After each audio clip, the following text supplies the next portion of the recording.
What I think we learned really early on in the development process was the truth was going to be scary. It's overwhelming now how easily germs are spread and how easily one can contract these viruses. Once the severity of the outbreak becomes clear, social structures start to deteriorate, and we kind of turn into barbarians. The way we live our lives is so fragile, and so the movie explores, that fragility. It made me start thinking about, are we prepared? Where's the fire department? In a society where we rely so heavily on the infrastructure of the society, the answer is no. We would all probably be in quite a bit of trouble. The overriding impression I got from all of the experts on this was that it was a matter of when, not if. You're imagining when I get sick, there's pills or there's a vaccine or something, or even if there's not, my president can protect me. What I think everybody has to understand is that that comfort zone is false. I think all of us, when we get sick and we get the flu, wonder what's going on in our bodies. And viruses are amazing because they don't behave the way other living things do. They sort of inhabit a cell and then reprogram the cell and use it as a Xerox machine and make copies of themselves and then proliferate throughout your body. And if your body has seen this virus before, it can deal with it. If your body hasn't, it's got to figure out with its antibodies how to combat this thing. We think of evolution for ourselves as occurring over millions of years. For these guys, evolution's occurring on minutes and hours, and these things are constantly changing, and so they pick up a nasty gene. If they have that capacity to spread, now you're talking about something that's really dangerous. With the new mutation, we are predicting an R0 of 4. Approximately 1 in 12 people on the planet will contract the disease. Could something emerge that had this extraordinary capacity to both spread and kill people? And could it paralyze economic systems and the capacities of government? Yes, all of this could happen. So we have a novel virus with a mortality rate in the low 20s, no treatment protocol, and no vaccine at this time. That is correct.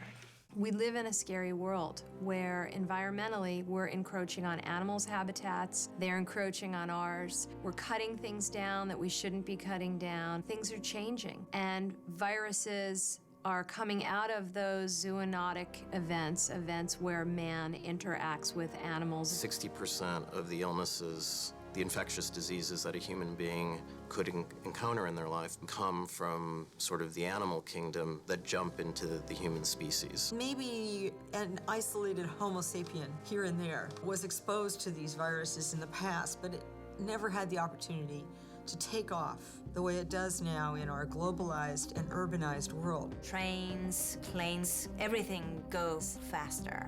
So a virus will go faster as well. When a virus spreads, the world becomes very small. There will be more and more of these viruses that are entering, and there will be devastating viruses that occur in all of our lifetimes. And the real question, and how sort of future generations will judge us, is to what extent we were prepared for it. We need to get ahead of the curve. We need to be approaching these things, and we need to be thinking about how are we going to go out there and predict the occurrence of these pandemics, and how are we going to prevent them. Each day in the world, animal populations die from infectious diseases. Sometimes the deaths of animals can precede humans. Part of the objective is to actually find these events and catch them. Somewhere in the world, the wrong pig met up with the wrong bat. If a vaccine or effective drug was discovered, the demand would be there, but have we really thought through what it would take to immunize an entire population of a city in a short period of time? That's the kind of things we really can't start thinking about. I'm hoping that this movie will stimulate a conversation about what does preparedness mean, what are the investments that it takes, what are we willing to do to make the world safe for our children from the increasing risks of pandemics. We have a responsibility to take care of this earth that we share because ultimately, it is the only home that we're gonna have. And I think we don't wanna wait till it bites back. As of last night, there were 5 deaths and 32 cases. If there's an outbreak somewhere, and this is what both the World Health Organization and the CDC do, samples come in to select labs. We send samples to the CDC. In 72 hours, we'll know what it is. Their job is to look at these samples and try and figure out what the hell happened. We tested all of our antibodies. I didn't see much cross-reactivity. We went to the CDC and we saw the samples that are locked away in the BSL-4 labs where you need to have a retinal scan to get in there because this stuff is so lethal. When you have no idea how a virus is transferred from one person to another, you have no idea how it travels, you don't know how it grows, you don't know what it attaches onto, you don't know any of that, and you're really in the dark, you go to a BSL-4. It's the highest level biosafety lab there is, and this is where they really study the dangerous stuff. From here on out, I want no one working on this except the BSL-4. So the actors had to learn how to wear the suits, what the safety procedures were. We had somebody from UCLA, Natasha Griffith. She was instrumental in helping getting those procedures correct. Just pull the cassette out very gently, because otherwise everything is going to start falling out, because adhesive doesn't hold inside. Okay. That's good to know. Jennifer Ely spent a lot of time in the labs to understand what it's like to be a scientist. I spent an afternoon with Natasha and Dimitri, actually in the suits, in the mock-up lab, getting used to them, and even attaching and detaching the air hoses is quite tricky, and we wanted it to look like we were as au fait with it as possible. Well, the suit is filled with air that is constantly being pushed out so that nothing can travel in to the environment inside the suit to create a barrier, and that is also the air that you breathe. We had the real suits that had to be custom made because you can't just throw on any size. They're specifically, for your sizes. They make them brightly colored because you want to know where your suit is, because if you tear it for some reason, you're toast. So we had to make all that function and work with a lot of technical adventures. We tried using dead virus combined with several adjuvants to boost immune response. And? No protective antibodies, a lot of dead monkeys. Many of the figures that we use in the film are based on scientific data, the growth of the virus in tissue culture, the ways in which people would make vaccines. All of these things are really based in current status of knowledge. Are we even close? If we even had a viable vaccine right now, we would still have to do human trials, and that would take weeks. I asked both Natasha and Ian if they would inject themselves to test a vaccine in this situation, and they both answered without hesitation that they would do so. It's their purpose is to deal with these emergency situations, and if that's what they need to do in order to do that, then they will do it. I hope that people come away realizing what these scientists do, and how hard they work and how kind of amazing their jobs are. I'd rather the news story be that we overreacted and that many people lost their lives because we didn't do enough. That's why we're here today.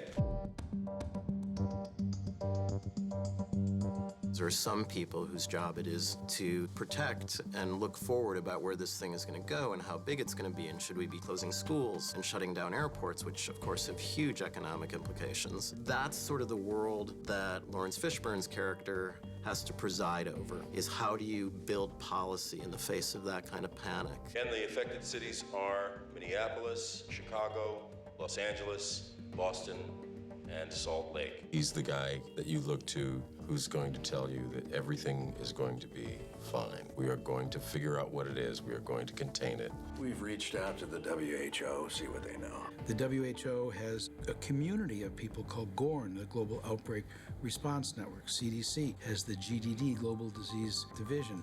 The way in which we communicate the threat, respond to the threat, keep track of how we're doing, those are the tools of trade that epidemiologists have used in combating every disease. How much information do you release to the public? How much are they entitled to know? How much should you tell them? What should you hold back? The pressure and responsibility is intense. People will panic. The virus will be the least of our worries. It will tip over now.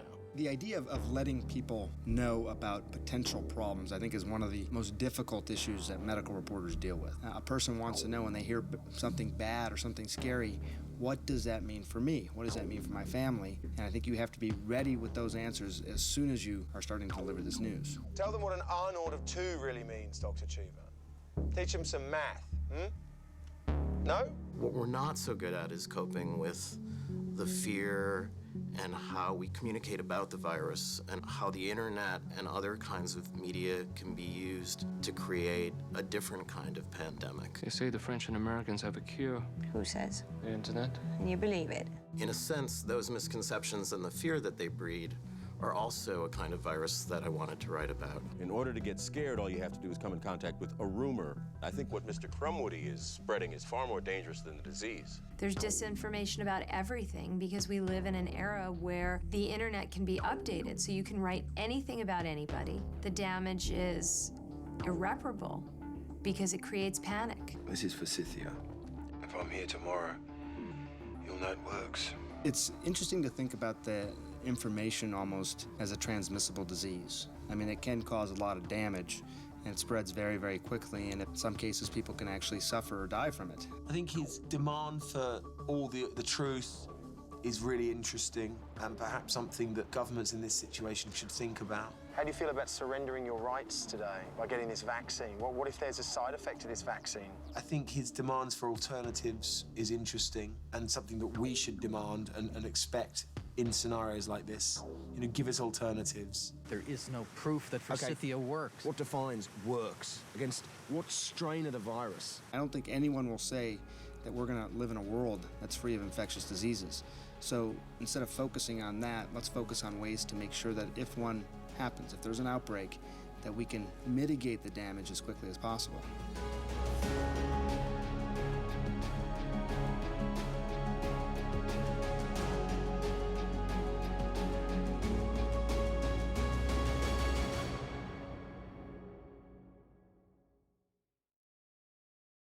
We're isolating the sick and quarantining those who we believe were exposed. The great thing about Contagion is that we really get to portray the scientists and the researchers as the heroes that they really are. These individuals, these medical professionals, they are sent out when there has been an unexpected outbreak of a new virus, and their job is to find the pathogen of that virus. It was very interesting to talk about how they personally react to such scary situation. They are trained not to panic. It's basically like being Sherlock Holmes of the medical field, and it's been absolutely fascinating learning a little bit about that world. Well, these EIS officers and World Health Organization officials are detectives. They're medical detectives. Doctors like Ian Lipkin and Larry Brilliant, who are advisors, and journalists like Laurie Garrett. They really are out there letting the people know what's going on. Both Ian and Larry felt like the movie had an opportunity to get the truth out about the reality of this situation. It was a real sense of security, like a security blanket, you know, to know that they kind of had our back on the set to make sure that everything we were doing, we were keeping as real as possible. We even knew our not Ellis. It's not two anymore. Most movies that are done about epidemics or pandemics, they usually don't pass the sniff test for epidemiologists. I think in this movie, the science is really good. I can see some structures on the surface that look like glycoproteins, but there's nothing morphologically pathognomonic. I think the most important thing in the story, even more than the virus itself, was to accurately portray how the people involved in disease investigations and public health do their jobs. I want 25 rows, 10 beds apiece, the most febrile cases at this end. You could listen to Kate Winslet asking questions about how should I feel? Am I happy that I put my life at risk? Is it worth it? I mean, it was fantastic. I don't want to be the movie version of an EIS officer. I want to be an EIS officer. Every single EIS officer that I met just said, your hair, you just don't even do your hair. You wash your face, you brush your teeth, you go, you barely look in the mirror. Kate wanted to know some of the experience of being on an actual outbreak, but also things like how much money does an EIS officer make? It just tells you a lot about a person, whether or not she had a car, whether or not she had a partner or a family. They have to come from somewhere. You have to feel that that is a real person. You know, you have to be a pretty tough, brave individual to be able to do that. I need you to clear his floor, right now.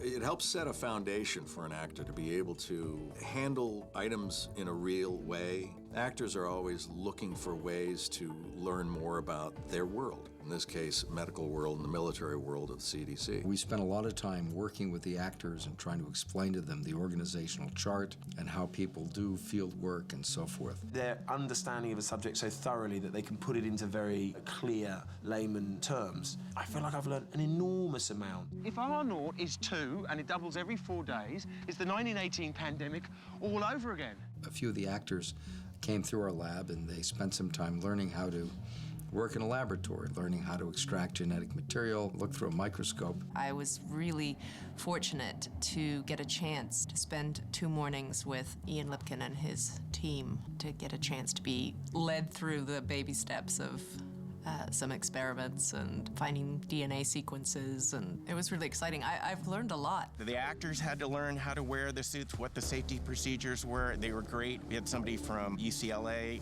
Natasha Griffith. She was instrumental in helping getting those procedures correct. You know, the lengths that one has to go to in order to protect oneself, you know, they are fairly extreme. So we've had a lot of wearing of Tyvek suits and masks and so on and so forth, and, you know, double gloves with duct tape wrapped around the wrists and etc. They had me do experiments and they talked me through them and told me what to do, and I was very interested to see, of course, the way that they did it, how at ease they are with their tools and the things they use to do their job. Cook your samples, destroy everything. We're making progress. I can do this. If we can convey the feeling that we are as passionate about the roles we're playing as the actual people are, that's the key to this being successful. Sorry I couldn't finish. It's an extraordinary job that they do. It was fascinating and an honor to be around those people. Marion and Kate and Fishburne's character all are basically trying to keep society afloat and the world alive. I mean, it's a pretty amazing job what these scientists do, you know, and how hard they work and how amazing and thrilling their jobs are.